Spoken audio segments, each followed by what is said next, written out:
বন্ধুরা, স্নেক প্ল্যান্টের সঠিক পরিচর্যা যদি করতে চান অবশ্যই এই ভিডিওটা আপনাদের জন্য।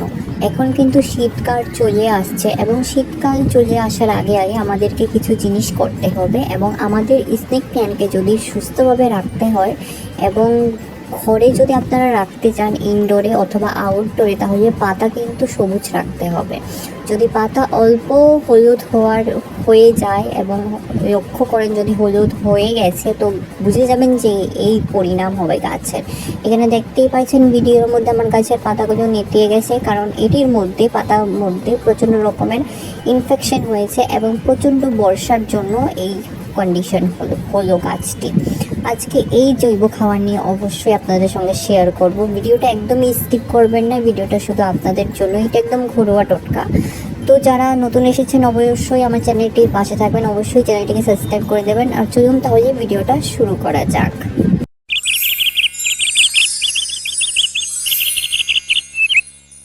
নমস্কার বন্ধুরা, কেমন আছেন সবাই? মিকি মিনিস গার্ডেন্সের মধ্যে আপনাদের সকলকে স্বাগত জানাচ্ছি। আজকে একটা অন্যরকম ভিডিও নিয়ে এসেছি স্নেক প্ল্যান্টের বিষয়ে। যারা জানেন না ওদেরকে বলতে চাই, এই স্নেক প্ল্যান্ট কিন্তু অক্সিজেনের জন্য একদম বেস্ট প্ল্যান্ট। এটি যদি আপনাদের বাড়িতে থাকে এবং আপনাদের রুমে, ড্রয়িং রুমে, বেডরুমে থাকে, তো প্রচণ্ড রকমের অক্সিজেন এই গাছটি আমাদেরকে প্রোভাইড করে এবং খুব ভালো এবং স্বাস্থ্যের জন্য অনেকটাই ভালো। এটা নাসায় কিন্তু প্রুফ করেছে। তো এই গাছটিকে যদি সঠিকভাবে বাঁচিয়ে রাখতে চান অবশ্যই কিছু কিছু কাজ আমাদের করতে হয়। এমন নয় যে নার্সারি থেকে একটা গাছ কিনে এনে এটাকে মাটির মধ্যে পুঁতে দিলাম বা টবের মধ্যে পুঁতে রেখে দিলাম, সেটি অটোমেটিক বড় হতে থাকবে, অটোমেটিক গ্রোথ করতে থাকবে, এরকম নয়। এরকম যদি ভেবে আপনারা থাকেন তাহলে আশা ছেড়ে দেবেন যে গাছটি বড় হবে এবং গাছটির মধ্যে আরও নতুন নতুন ব্রাঞ্চেস বেরোবে। তো এখানে দেখেন টাবের মধ্যে লাগানো, এটা প্রায় অল্প ছোট টাবেই, বেশি বড় টাব নয়। এটা 4টি পাতা আছে গাছের মধ্যে। আর পাতাগুলোকে কিন্তু সবসময় পরিষ্কার রাখতে হবে। আপনারা একটা কাপড় দিয়ে অথবা ছোট তুলো দিয়ে ভালো করে মুছে দেবেন অথবা জল দিয়ে লাইটিকে মুছে দেবেন, পরিষ্কার রাখবেন, কারণ এই গাছটি কিন্তু প্রচণ্ড পরিষ্কার থাকতে ভালোবাসে। এবং এটি আপনারা আউটডোরেও রাখতে পারেন, ইনডোরেও রাখতে পারেন, বাট আমি সাজেশন করব যে ইনডোরে রাখবেন, খুব ভালো। যখন রোদ উঠবে রোদের মধ্যে নিয়ে রেখে দেবেন, 3-4-5 ঘন্টা রোদ খাইয়ে দেবেন, বাস, তারপর বাড়িতে ঘরে নিয়ে আসবেন। তো বন্ধুরা, এই যে দেখেন গাছটির কন্ডিশন এমন নেতিয়ে গেছে এবং পাতাগুলো পচে গেছে, কারণ প্রচণ্ড বৃষ্টি হয়ে গেছিলো আমাদের এই জায়গাতে। তো বৃষ্টির মাধ্যমে বৃষ্টির জলের নিউট্রিশন থাকে, তো অতিরিক্ত মাত্রায় নিউট্রিশন পাওয়াতে এবং রোদ না ওঠাতে গাছটির পাতা কন্ডিশন এই হয়েছে। তো এই পাতাগুলো এখন আর তাজা হবে না। এগুলোকে আমি অল্প লাইটিয়ে একটা কাঁচির মাধ্যমে সফট প্রুনিং করে দেব। যেগুলো এফেক্টেড হয়েছে এগুলোকেই কাটবো, সবগুলোকে কাটবো না, কারণ শীতকালে কিন্তু এই গাছটা, এই স্নেক প্ল্যান্ট কিন্তু ডরমেন্সিতে থাকে।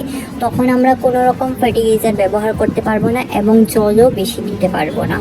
তো এটার মধ্যে একটা নিয়ম আছে, যখন মাটিটা শুকিয়ে যায়, ড্রাই হয়ে যায়, তখন এই জল দিতে হয়। ভিজা মাটিতে কিন্তু একদমই জল দিতে নেই, সেটাও গাছটি পছন্দ করে না।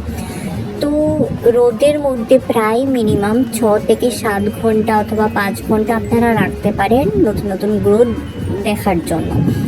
তো এখন দেখেন আমি কাঁচির মাধ্যমে কাটছি এবং এটির মধ্যে এখন আমি একটা মেডিসিন ইউজ করব, ঘরোয়া টোটকা, যেটি কেটেছি ওই জায়গাতে, যাতে ইনফেকশন গাছের মধ্যে বাড়তে না পারে। এই যে দেখেন এখানে ফাঙ্গিসাইড পাউডার নিয়েছি। এটা আপনারা যে কোনো কোম্পানির ফাঙ্গিসাইড নিতে পারেন, সাফ কোম্পানির ফাঙ্গিসাইড। এটি এখন অল্প নিয়ে যেগুলো কেটেছি ওগুলোকে অল্প মুটমুট করে মেখে দিচ্ছি। দেখেন এই সাফ ফাঙ্গিসাইড যদি আপনাদের কাছে না থাকে আপনারা হলুদ গুঁড়ো ব্যবহার করতে পারেন, খুব ভালো, গাছের জন্য খুবটাই ভালো।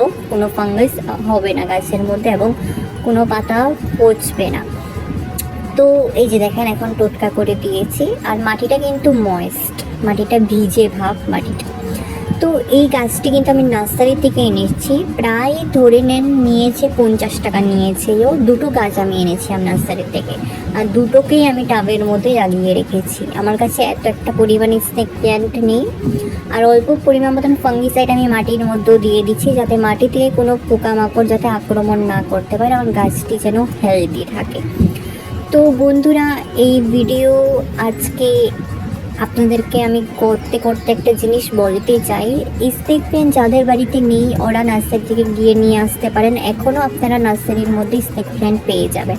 আর এই যে দেখেন এই জিনিসটি, যে ছোট ছোট দানার মতন, এই কিছু পরিবার মতন দানা ওই মাটিটাকে ভালো করে কুকড়ে এবং মাটিটাকে ভালো করে কুকড়িয়ে এগুলোকে দিয়ে দেবো। এই যে দেখেন এটা একদম অর্গানিক সিউইড গ্র্যানুল। এটা খুব ভালো, আপনারা অনলাইনেও পেয়ে যাবেন, অথবা আপনারা কোনো মার্কেটে সারের দোকানে গেলেও আপনারা সিউইড যদি বলেন পেয়ে যাবেন খুব সহজেই। 20-30 টাকা মান নেবে, আপনাদেরকে কিছু গ্রাম হিসেবে আপনাদেরকে দিয়ে দেবে। আর এই যে দানাগুলোকে আমি ফাঙ্গিসাইড পাউডারের সঙ্গে ভালো করে মিশিয়ে এবং কিছু পরিমাণ মতন নিয়ে আমি এখানে প্রায় হাফ স্পুন, 1 চামচের আধা অংশ আমি একটি গাছের মধ্যে দেব। এবং এটি দেওয়ার পর কিন্তু গাছের মধ্যে আপনারা নতুন গ্রোথ দেখবেনই দেখবেন, কারণ শীতের মধ্যে কিন্তু আপনারা কোনো গ্রোথ দেখবেন না। এখনই গ্রোথ করে নিতে হবে যাতে গাছটি সুস্থ থাকে, শীতের মধ্যে হেলদি থাকে। আরেকটা জিনিস আপনাদেরকে বলতে চাই, যারা কিনা ফার্টিলাইজার ব্যবহার করতে চাইছেন না ওদের জন্য বলছি, কারণ আমি আমার ভিডিওর মধ্যে সমস্ত ঘরোয়া টোটকা নিয়ে আলোচনা করে থাকি, আপনাদের সঙ্গে ঘরোয়া জিনিসও শেয়ার করি। এই যে জিনিসটা দিলাম সিউইড, এটির মধ্যে কিন্তু পটাশিয়াম, ফসফরাস, ক্যালসিয়াম থাকে, গাছকে বৃদ্ধি করতে এবং গাছের মধ্যে নতুন নতুন পাতা বের করতে সাহায্য করে এবং মাটিটাকেও ভালো সয়েল টেক্সচার রাখে। তো এটার পরবর্তীতে আপনারা কলার খোসা লিকুইডটা ব্যবহার করবে না। কলার খোসাগুলোকে রোদের মধ্যে শুকিয়ে অল্প পাউডার বানিয়ে হাফ চামচ অথবা 1 চামচ টাব হিসেবে আপনারা দিতে পারেন। খুব ভালো আপনারা প্রমাণ পাবেন এবং সেটিও অর্গানিক জিনিস, এটাও অর্গানিক ওইটাও অর্গানিক। তো আর বেশি কিছু দিতে হবে না, কারণ স্নেক প্ল্যান্ট লিকুইড জিনিস বেশি একটা পছন্দ করে না লিকুইড জিনিস, কারণ লিকুইড জিনিস জলে মিশানো থাকে। তো মাটিটাও কিন্তু অলমোস্ট ড্রাই রাখতে হয়। যদি আপনাদের মাটি যদি অতিরিক্ত যদি ভিজে ভিজে ভাব থাকে তো অবশ্যই রোদের নিচে রেখে দেবেন, না হলে রিপোর্টিং করে দেবেন, কারণ স্নেক প্ল্যান্টের মধ্যে একদমই জল রাখা যাবে না। আর টাবের মধ্যে আপনারা চেক করবেন যেন ড্রেনেজ সিস্টেমটা একদম ভালো থাকে।